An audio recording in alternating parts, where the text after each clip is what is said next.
Hey, hello everyone. Welcome to T3 Wargaming. My name is Scott, and today I am joined by Henry. Hey guys. And today we are going to be talking about Goldcon, which I ran this weekend, and just give our thoughts and reviews on the whole thing. So, how are you today, good sir? Pretty good. It's a public holiday that we're recording this on. Yes. Unfortunately, I have to work, so this is technically my lunch break. Okay, fair enough. And we'll try not to go for too long then, otherwise. Yeah, your bosses just happen to stumble across this and they're like, "Why is Henry having a 2-hour lunch break?" Well, the problem is I work for myself, so my boss is a real taskmaster and really makes me slave away Ah, all damn, day in the office. So, that sounds awful. I just want to apologize quickly just for the flickering on my camera. It's something to do with the lights. I'm going to try and fix it in post if I can, but hopefully it's not too much of a problem. Right, so let's get into it. So, Goldcon 2022, we had 32 players in the end. We had quite a few drops a few days before just because of the Coco Vovo. We had a couple of drops on the day, and not because of the COVID, and I'm a bit grumbly about that, but well. It's still a good turnout though. 32 players in the times we're living in at the minute is not bad for a tournament. yeah, 32 is excellent for a tournament.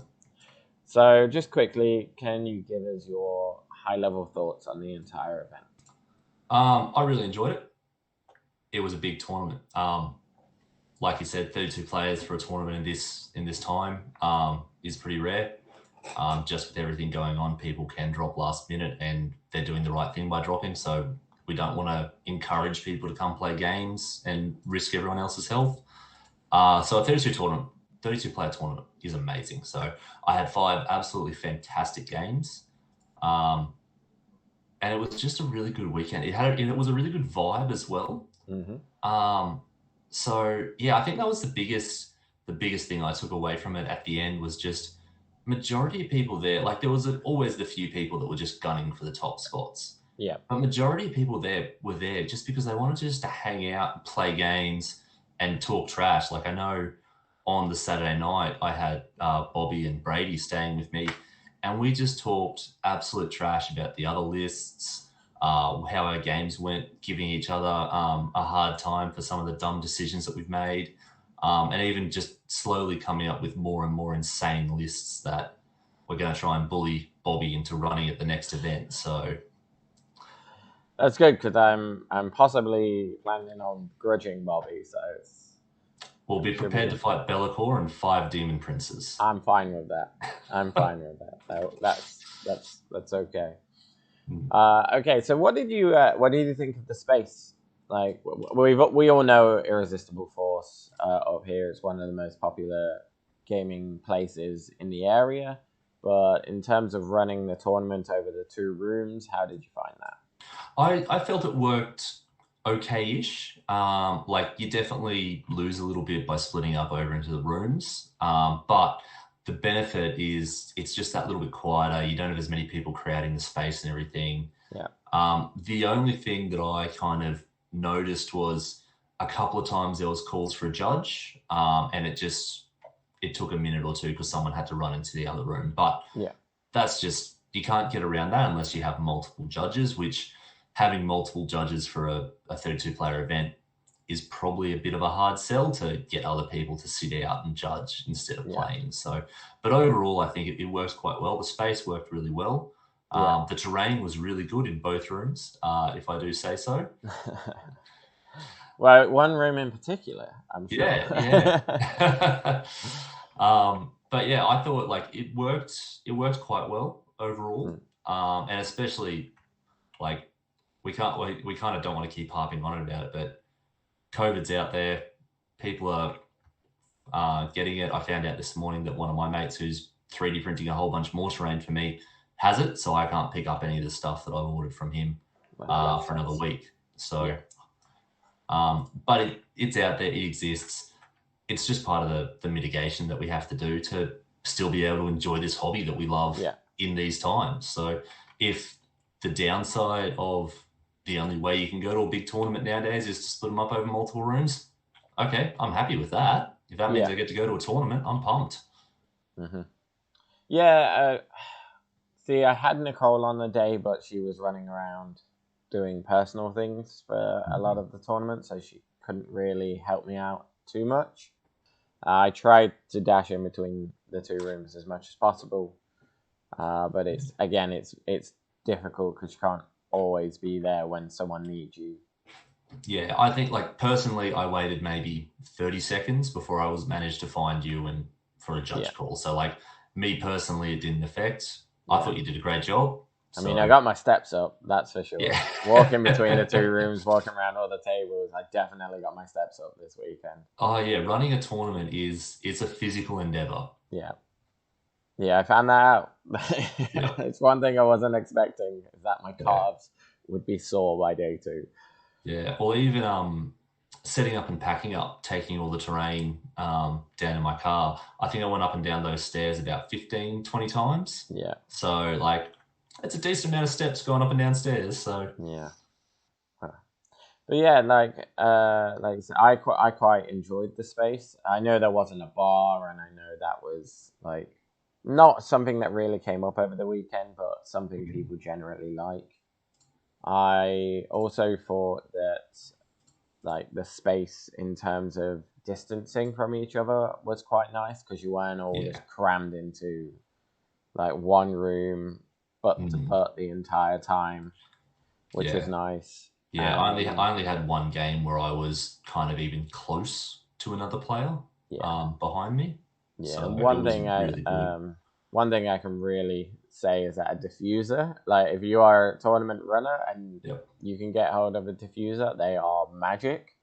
Because like after a few hours of like 32 people all like in the same split across 2 rooms, it's going to get a bit stinky. So like a diffuser just worked wonders. Yeah. It was really good. Would you say that it was a good beginner tournament? In what sense do you mean by beginner? You're fresh. You've never been to a tournament before. You've played a few games and you've got a good grasp of your rules. Would you say it is a good tournament to start with? Definitely. It was an excellent tournament. Apart from the few sharks that were out there, all the Stormcast players. Well, not all, apparently. Yeah. But yeah, apart from a few like really top tier players, but you're going to get them in every tournament. I reckon it would be a really good introductory event. Like if that was the first tournament that I went to in the hobby, I would be absolutely stoked for the next one. Yeah. And I would be looking online and going, where is the next one? It's a 4-hour drive away. No, that's worth it. I'm going. Yeah. So cool. Yeah, I personally agree, just because I had Tim turn up with his Sylvaneth and it was his first tournament and he had a fantastic time. Yeah. Even managed to win 2 games. That's as a new player, that's good. That's with really Sylvaneth, that's good. Combine the 2 of them together and that's excellent. Yeah, exactly. So I was very impressed with how the tournament turned out. It didn't, like, I've been to tournaments where there's been 70 players and it's felt very cutthroat. Yeah. Like, everyone there is there to win. But I did feel that with Goldcon, it was so much more friendlier. Yeah. Not that event wasn't friendly, it just, Goldcon felt more newbie friendly. I think everyone, it's like we said in the list review, there was a few of the kind of the big names in the competitive scene that weren't there. And I think that kind of everyone was like, we can take it just that little bit more relaxed, even at the top tables. I know some of my games were against exceptional players, but even then, it was just that little bit more relaxed. We had just a little bit more jokes between each other.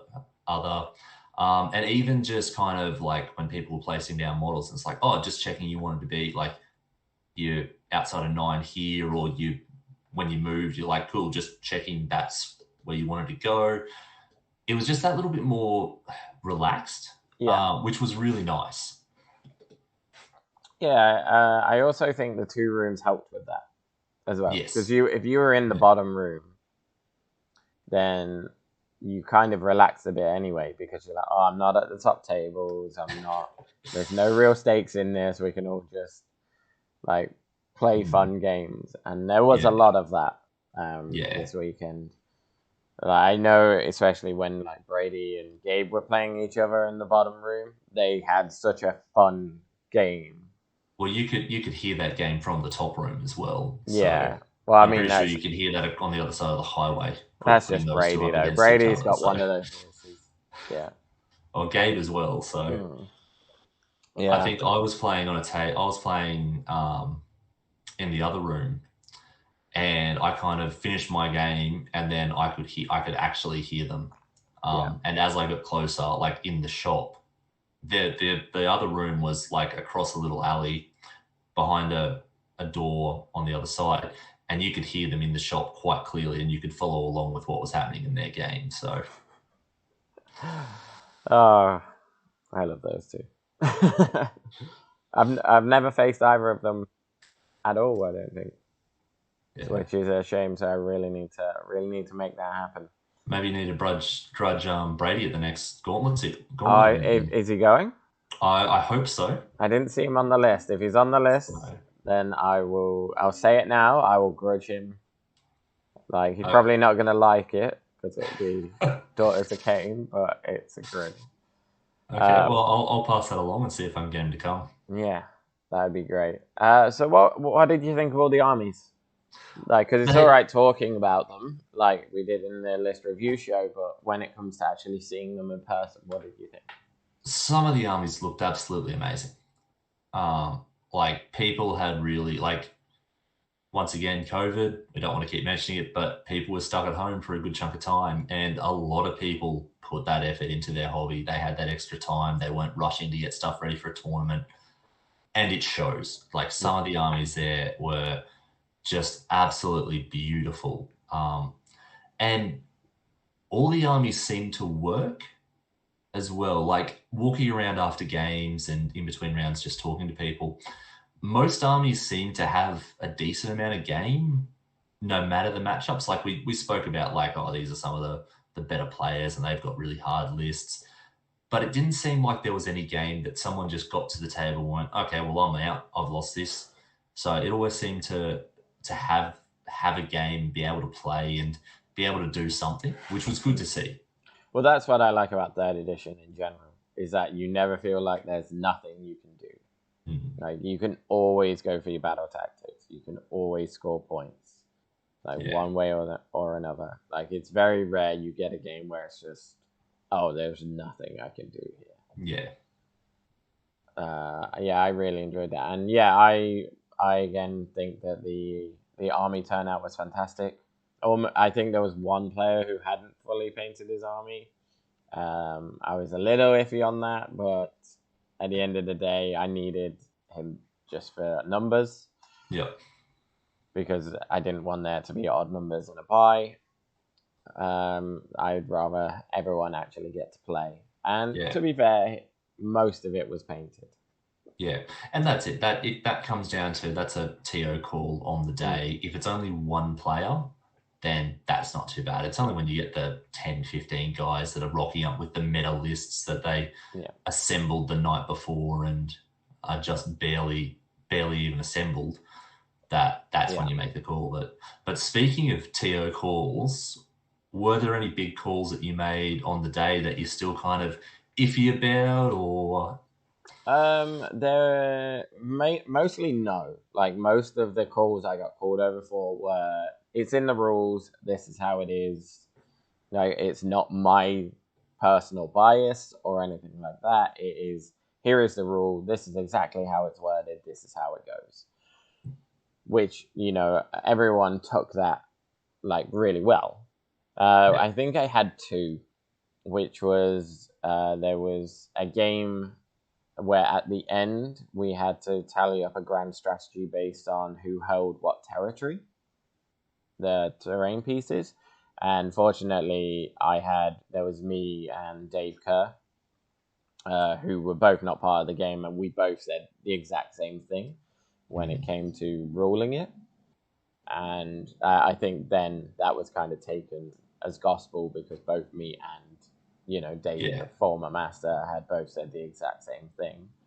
Yeah. And then the other one was, it was to do with vertical, like if my model is on a piece of terrain, and then I've got another model who's at the bottom of the terrain piece, how are we measuring the 3 inches?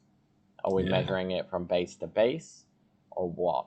And for me, I just went, no, imagine you're top down and 3 inches away from there. Because if you're sat on like a completely vertical thing, and then you've got down here, and then you've got someone here and someone here, like I don't want it to, they're not in combat, because how is this person meant to charge up the wall to get to them and end in such a way where they can like get to it? Like, because I hate that ruling in the FAQ that you can end halfway up a building. For me, that's just such a stupid rule. Yeah. So for me, it was like, no, just imagine you've got a 3-inch like radius just around the model. You can't come within that 3-inch radius. If you end within half an inch of that model's base within that radius, then you're sweet to fight them. Yeah. Because I don't want people hiding flying models at the top of the tallest building they can find, and then no one can get to it. Yeah, that's one thing that I've had other games where we've had that. I've had one of my Stegodons killed by a Maw Crusher that was 6 inches above it on a tower. Yeah. And they don't do vertical movement or vertical combat or even flying. I don't think they do that great in this edition either, with you've got to measure on the diagonal. And it is a real gray area. Yeah. So for me, it was just a case of, this is how I'm ruling it. Yeah. And the thing is I did that at the start of the game. Yes. So the 2 players in question actually asked me at the start of the game, which was good. Like, if you've got a rules query and you're not sure how it's going to affect the game, make sure you get a ruling at the start of the game, because then you can play the whole game with that in mind, and then there's not going to be a gotcha moment. Yeah. Oh, yeah, definitely. Definitely. And you don't want 2 players who have assumed that the ruling would go in 2 different ways, make decisions based on that assumption, and then, oh, sorry, it goes this way. Yeah. Half of your strategies are just pointless. Yeah. Exactly. And so that's why I ruled it that way as well. Yeah. All right. So let's talk about your games then, good sir. How did we go? So I said in the list review show that I was gunning for a 4-1. Yes. But I think realistically I was going to end up on 3-2. Yep. And I ended up on 3-2. So I'm not as dumb as I look. I actually have a slight understanding of how this game works, which is good to know. It's all you need. You just need a slight understanding. Yeah, just the barest possible. Yeah. So my first game was against Nicole with her beautifully painted Daughters of Cain. I hear they're commission painted, so I'm going to ask her who did it and see if they can paint some of my stuff. You got 2 characters. And it was a really fun game. We had a bit of confusion where it was the first game of the weekend. We made some basic mistakes, but we kind of decided between us and came up with a good solution for it. I ended up getting the win after she didn't commit Marathi early. She kind of kept her back and kept trying to poke around, do a bit of chip damage with the shooting. She was a bit hesitant to engage just because with Coalesce, -1 damage is a huge debuff to her.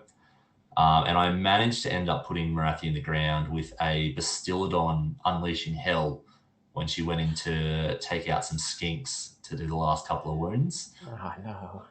Which was just beautiful. But for majority of the game, I ended up targeting both Marathi and Little Marathi with spells and abilities just to guarantee I get the 3 damage onto her each turn, just because that was a huge thing. And then the big unit of 15 snakes. I actually ended up killing 21 snakes over the course of the game. because she managed to rally back so many, Yeah. which was incredibly annoying. That But girl and her sixes. it was just insane. So the other highlight was she ummed and ahed about doing Slay the Warlord on my Stegadon with Skink Chief in the middle of the table. He had 6 wounds left, and she was like, I don't know if Marathi can do it just with the -1 damage. And, okay, I've got to go for it. So she ended up doing the War Scroll spell, the Mortal Wounds, Yeah. I believe it is, and just did 6 mortals to him and killed him outright. Started the hero phase, first spell. After she spent about 5 minutes umming and ahhing about whether or not it was the right call, and just done, dead. Okay, let's get on with the game. Yeah, Black Horror Volgu Yeah. has been such an amazing spell for me in the past. It just can take out little heroes so nicely and just put you in such a good position. But that was a really good game to start the tournament. It was just nice, fun, relaxed. We made a few mistakes, but we figured out how to fix them all up, and it set me up really well. Good. So, cool. And that was Veins of Gur. Yes, yeah, Veins of Gur. Game 2 was against Carwin with his Series of Sigmar. And he gave me first turn, and I went really aggressive because I saw he'd left a gap at the back of his army that I could sneak some chameleons into. Yeah. And I could start trying to snipe out some of his support pieces. So he panicked a little bit for about a minute when I did that, and then just went, okay, if that's a game you want to play, let's go. And then just threw 6 Fulminators and a Phoenix and Gotrek in my face, and I wasn't able to deal with that. So I ended up, thinking back, I had one turn where I either had to commit everything to Gotrek or get everything away from Gotrek. Yeah. If I killed Gotrek, I had the game. If I took everything away from Gotrek, it was still a bit dicey. So I ended up going everything into Gotrek, and he didn't die, and he killed a lot. A Bastillodon, a Skink Chief on Stegadon, a Slan, a Skink Priest, a Skink Star Priest, Skink Star Seer, and a Celestant Prime. So over the course of the game, he got a lot of work done. Yeah, that's a lot of points from one little ginger. So I think that was where I went wrong, is I needed to kind of avoid him a bit better or try and scream him out. But Cohen played his Fulminators absolutely perfectly, ambushed them on from each side, did their shooting attack and moved them up and engagement. Just kind of, he had just me locked down for most of the game in the back corner of my board, and I just really couldn't get out without going through Gotrek. Like, I managed to clear all the Fulminators and the Phoenix, but Gotrek was just there, just bashing away at my pyramid. So in the end, he took the big win. Yep. But he definitely deserves it. He played exceptionally throughout the entire game. So. Oh. And then game 3 for day 1 was up against your favorite list, David, with his Maggot King of Nurgle and 12 Beasts of Nurgle. Oh, that list. Every single time I walked past that table he was playing on, I just chuckled to myself. They just look so amazing set up when you just look across the board and there's just a line of Beasts of Nurgle. And they just look great. Yeah, well, playing against it, it's really imposing. Yeah. Like, you can't, like, my biggest issue with it was you can't afford to overkill.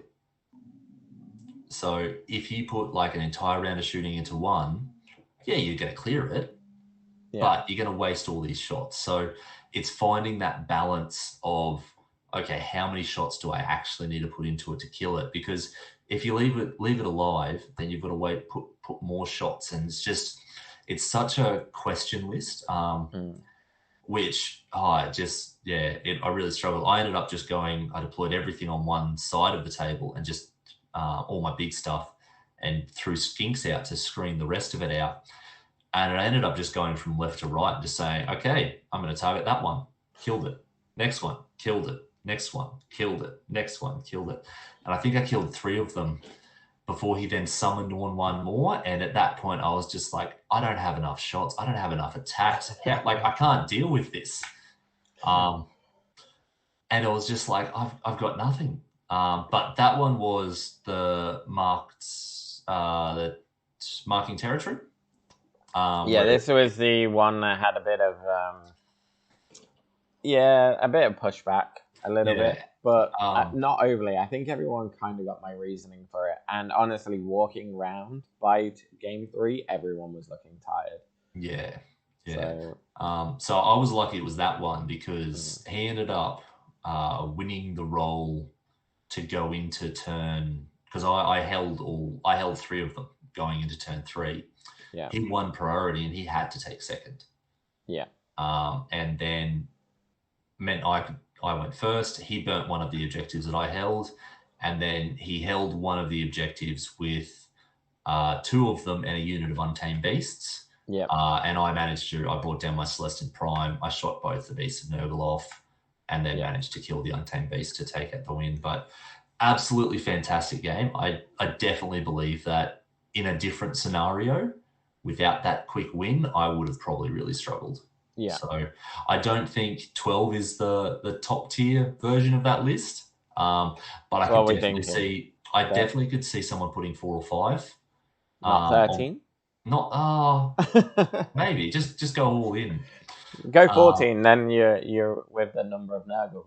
Well, that's probably the best option. So exactly. But I definitely think the putting 3 or 4 on one flank with the character. Yeah. Is it Horticulus? I think it is. Yeah. Putting them down one flank, that's a huge threat. And it's not something that you can just throw some screens or throw some chaff into to clear. Like, you need to dedicate something proper to be able to take them out. So yeah. But yeah, he was a gent to play. Absolute ridiculously fun game. So that was how I ended day 1. So day 1, 2-1. That's pretty good. So I was pretty happy with that. Yeah. And then I went home. Yeah. Got some Uber. I was sitting around the table having dinner with Brady, Bobby, and my wife, and I realized I'd be playing Stormcast tomorrow morning. And I was not excited. So I got matched up against Jared with his Stormcast Eternals. Yeah. For game 4. So first one in day 2. Yep. He's the one. He had the black and yellow Stormcast that looked really, really good. So that yellow just absolutely popped off the table. Yes. He had the 6 Vanguard Raptors. He had 2 Stormdrake Guard. He had 4 Fulminators. And I was not looking forward to it. He had a battle regiment, so he deployed everything in one drop. Yeah. He went first. And then he threw his Stormdrake Guard right into my lines. Just went, nope, these guys are going to go in. He deployed his Vanguard Raptors back a bit as well, which I think was a bit of a mistake. So he was trying to use them to screen instead of using the Vindictors. So they didn't really do much shooting. And then the Stormdrake hit my Pyramid and my Steg. And I was very worried. And then he just bounced. He put majority of his attacks and his shooting attacks and everything into the Slan. And he did about 2 or 3 wounds. Oh, wow. And then I was like, okay, this is good for me. Like, I haven't just lost all of my characters instantly top of 1. And then I attacked back with my Steg, and he failed all of the Horn attack saves. And so I put one of the Stormdrake in the ground. Oh, my God. And the other thing that happened on my turn 1 was my Bastillodon was in range of his Raptors. And he failed all their saves as well. So at the end of turn 1, I'd killed a Stormdrake and 6 Raptors. And that had shifted me from, this game is going to be really rough, to, I've got options here. I can pull this out. So I ended up playing really cagey for the rest of the game. But once I'd kind of taken that, he just needed to kind of push in. He didn't really have the numbers or the oomph left to be able to break into my little bunker. and I was just slowly chipping him down across the table. Yeah. So he ended up going for a big play right at the end to try and get some extra points, but he couldn't get Aventus to be able to put the Celestin Prime in the dirt yet. So he lived on about two wounds, and then next turn I wiped him out. So, but it was a really good game. I definitely think if I didn't get lucky, because that was it, 100%, it was luck. It was those saves turn one.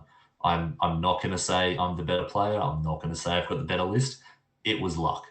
Yeah. And he just got unlucky with those saves. Yeah, but don't sell yourself short either. I think, to be fair, alpha lists, unless you're playing Iron Jaws, aren't really a thing anyway. So the fact that he tried to alpha, like, that might have backfired anyway. Yeah. Well, he's got a unit of Soul Drake Guard in your face, true, but you've got almost your entire army left to take those out. And then once they're gone, he's not got a lot left. Yeah, and that's it. If he, like, we were talking throughout the game and he was kind of like, oh, I shouldn't have done that. I was like, yeah, like, it probably wasn't the smartest move, but if that had worked, he would have killed my Slain, Starseer, and Star Priest, and that's a lot of my buffs that are just gone. And so I probably would have really struggled. So especially because then without their buffs, the Bastillodon doesn't do anywhere near as much work. So odds are those raptors are still alive. They're just taking pot shots and just chipping me down. So he went straight for the throat, and then it didn't work. Yeah. So, and then I just kind of solidified that and just held on for the rest of the game. So you can't rely on 3s and 3s. No, well, not if they're in a garrison. No. Because then it's neg 1.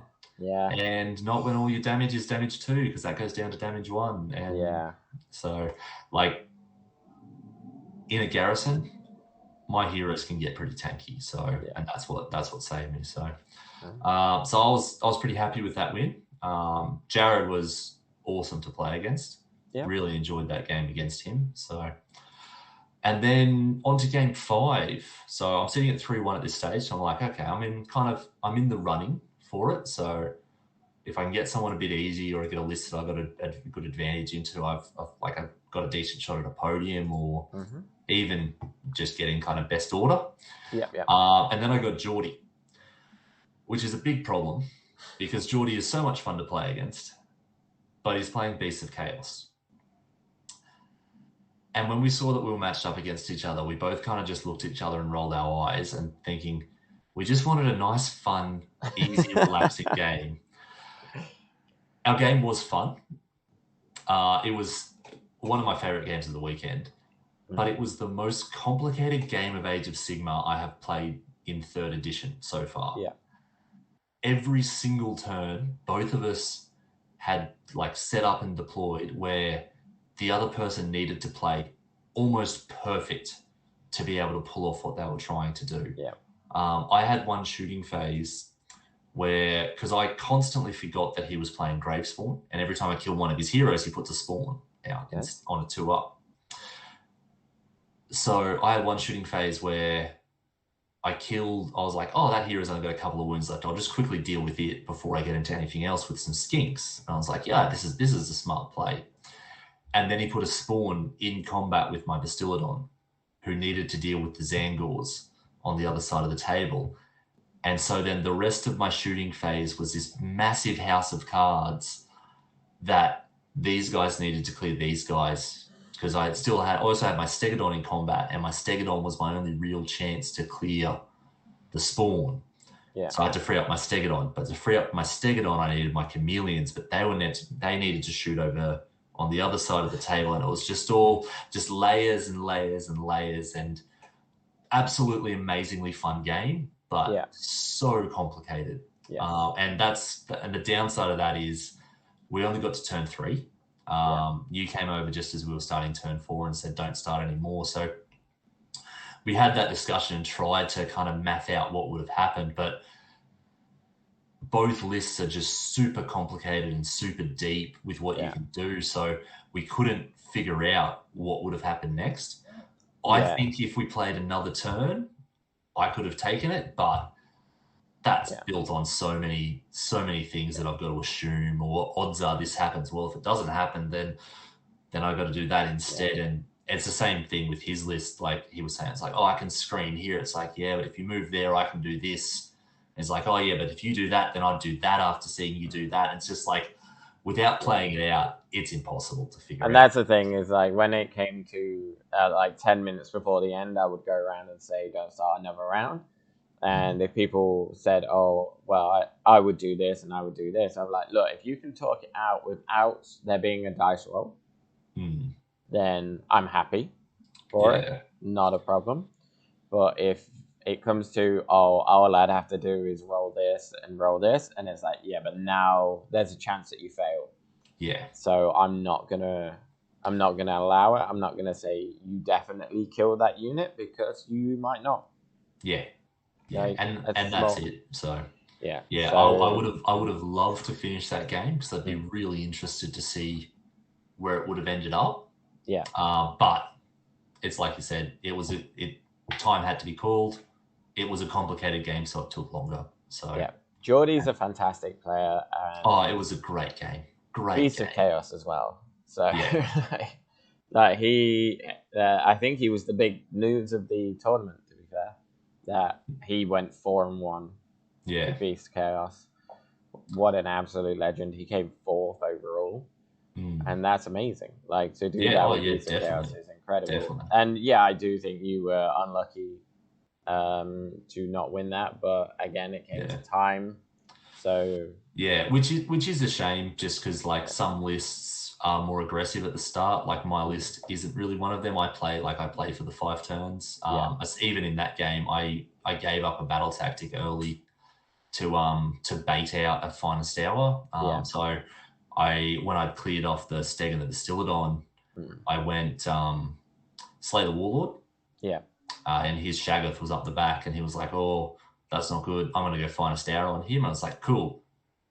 I'm not going to take that battle tactic. I'm just going to give up those 2 points because I need to clear other stuff. But that meant that the next turn, which was going to be turn 4, I could do the bring it down to then kill him, and he couldn't do the finest hour to counter it. So, and it's just a shame that we didn't manage to finish it out. But absolutely fantastic game. Like that's the type of game that I got into tabletop wargaming to play. That really complicated, that really like, oh, you can do this, but I can do that, but then you'll do this, but then I'll do that. And then it's just kind of, you're both just there, just thinking it through. And like, we both made mistakes. Like I constantly killed these characters and put Spawn in combat with my guys. He charged in some Zangor and moved them too close, and I got an Unleash Hell with the Distillodon. Yeah. But it was such a good game. It was so good. I'm so keen to play him again. Yeah. So, and just kind of, I'd be even keen just to play the same 2 lists again, just to see what happens. So, well, just while we're on the subject, what did you think of the time? Because it was 2 hours 45. Was that? I reckon for most games that was okay. Like I finished most of my games with half an hour, 45 minutes to spare. It was just that last round that we came close. That it was kind of an issue, but like I don't think it was specifically Geordie. I don't think it was specifically Beasts. I don't think it was specifically me. I don't think, like, I didn't go to time for the rest of the tournament. I don't know what Geordie did, but like I don't think there was any particular issue with, oh well, we just needed, it was just that matchup. We were both playing really well, really, really intense. So we were thinking things through. So we're both just taking that extra bit of time to come up with our strategies. So I think overall 245 works. I don't think giving people more time would be a good idea, because then it just slows down the entire day, and just you lose time from everywhere else. So maybe even less time. Yeah, just to keep things running. But I found 245 about perfect. Like most games were finishing up at that point, or had finished up. I think most rounds I had to call 3-4 tables that had gone to time. Most of the, like, I know the last one there was just yours and one other that went to time. Yeah. And so, yeah, like it's... And that's it. If a quarter of the games are going to time, that's a pretty good indication that you're pretty much bang on for how long.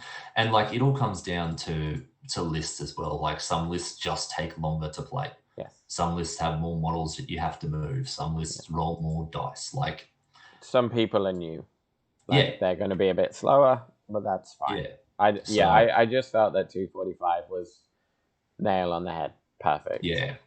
I'd only question it if you had, say, a player who every game went to time or only ever got through 3 or 4 turns. And if it got down to that, I wouldn't be changing the time. I would be having a chat to that player and saying, hey, you've got to pick up, otherwise people are going to start getting pretty annoyed. So, well, like you say, like even Geordie, like he was playing Beast of Chaos. Beast of Chaos take a long time to play. Yeah. Because it's all about you can't make a mistake, so you've got to play to movement. But most of the games he finished with time to spare. Yeah, and that's it. Like our game, like I wouldn't accuse him of slow playing in our game. It was a complicated game. So I would say we probably both played roughly half in our game. Like I definitely don't want to be sounding like I'm accusing Geordie of anything. It was a fantastic game. It was just intense. And because it was the last game of the tournament, we just both needed that extra time just to think through things so we didn't make dumb mistakes. So yeah, that's fair.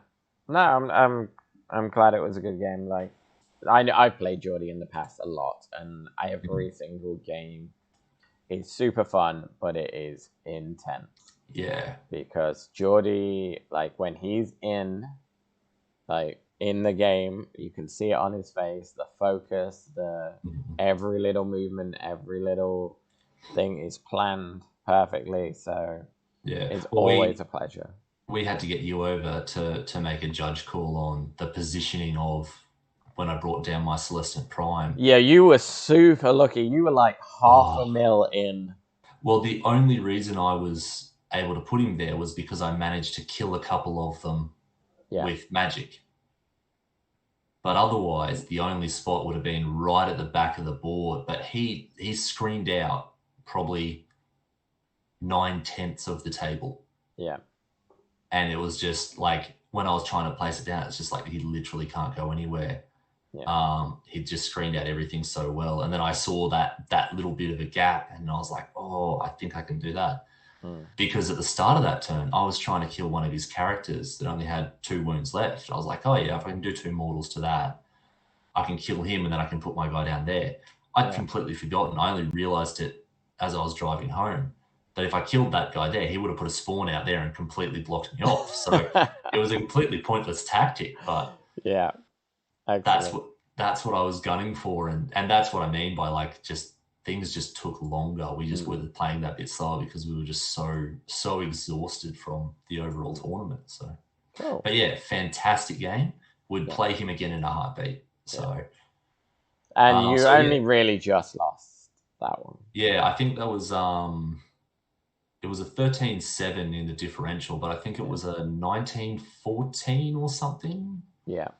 Like it was a close game, and that's why I was kind of a bit devastated we couldn't finish it, just because he only needed to get a couple of points ahead to just absolutely cinch it, but I only needed to get a couple of points to stay in and keep going. So yeah. So just a quick note on the differential scoring system as well is I found that to be amazing this weekend. Yeah. The only thing I couldn't do was minor victories, which we only had a few anyway. But the way I dealt with that is if it was a minor, I just gave the person an extra 1 point. So they won the game by 1 point. Yeah. Which, in the long run gives them more wins on the sheet. So more points for the win. But it's by 1 point, so they're not going to be at the top. With the other guys, because most of the people who were at the top were going 20-0 on a few battle plans, or they were playing for the VPs. Yep. So I thought that was very well. So just the last thing then, I just wanted to just ask about your list, how you feel about your list. I like it. I still think it's got a game. I wasn't disappointed by the Prime, and he was kind of the big new thing I was running in. Mm-hmm. But to get him in, I did have to drop the Astrolith Bearer. So I dropped him because of the White Dwarf update for Coalesce Seraphon, which means Yep. that all the terrain in my territory is mystical, which means I don't really need his 6-up ward. But the other thing he gives me is +1 to cast and an extra 6 inches of range of my spells, Yep. which I really missed. I really missed that, especially for the Skinks, because they've only got range 18 spells. Mm-hmm. That extra 6 inches just really lets them thread out there. So I think I'm going to be dropping the Starseer in future.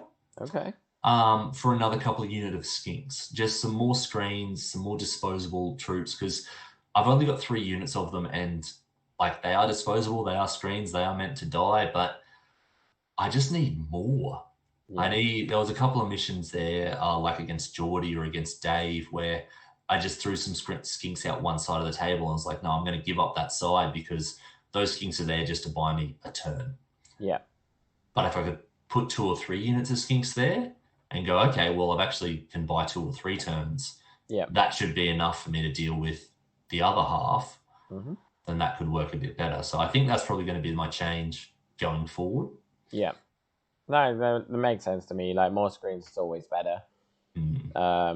As a doc player and OBR, like, I very much appreciate those screens and just bodies for holding objectives. Yeah.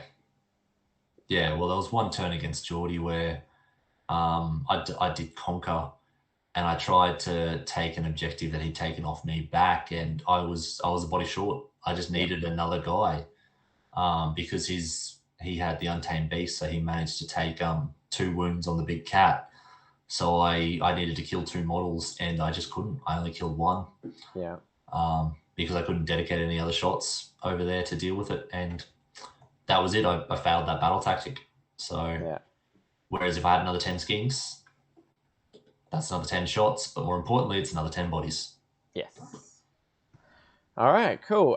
So actually, just one last note. What did you think of the results and prizes? Like, if we just quickly go through the results.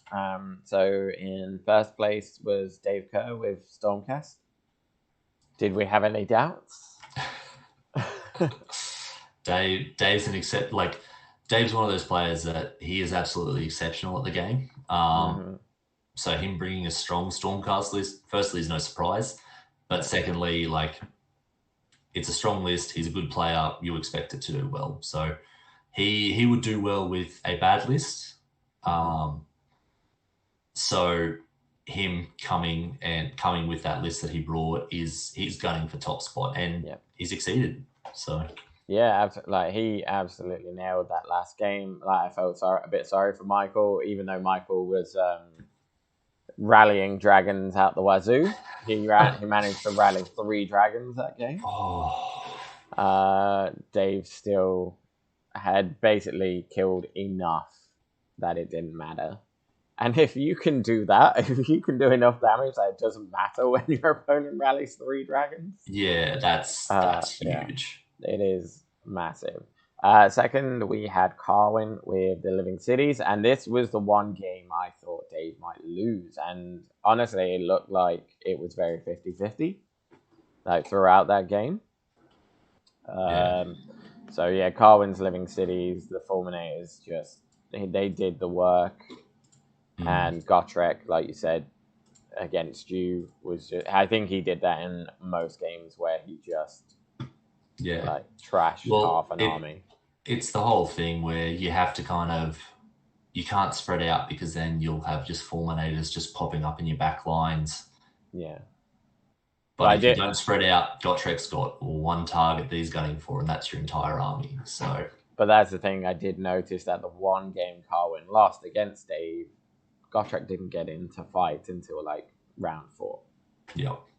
Dave just kept away, and I think that was probably Carwin's one mistake. Is he should have just threw Gotrek out.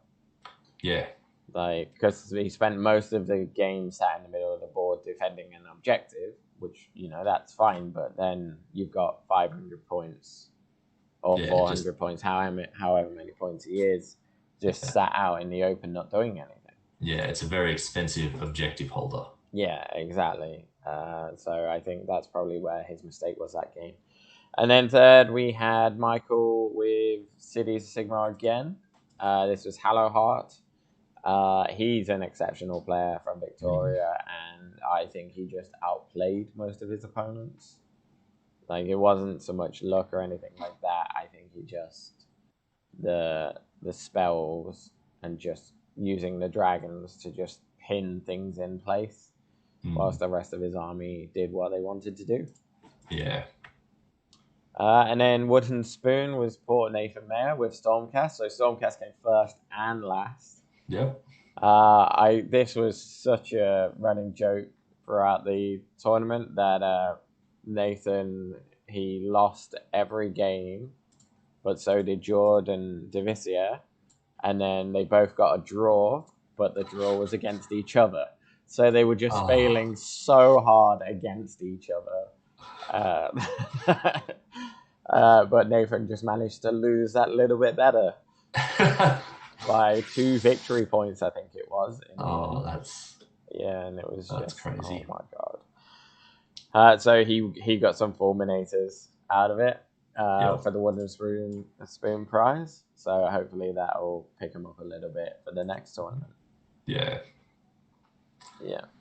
Best because I didn't give the best faction prizes to the podium because I wanted more people to have prizes. Best order was Dylan Close with his Stormcast. Best death was Brendan Chamberlain with Soulblight Gravelords. Best chaos was Geordie, who came fourth.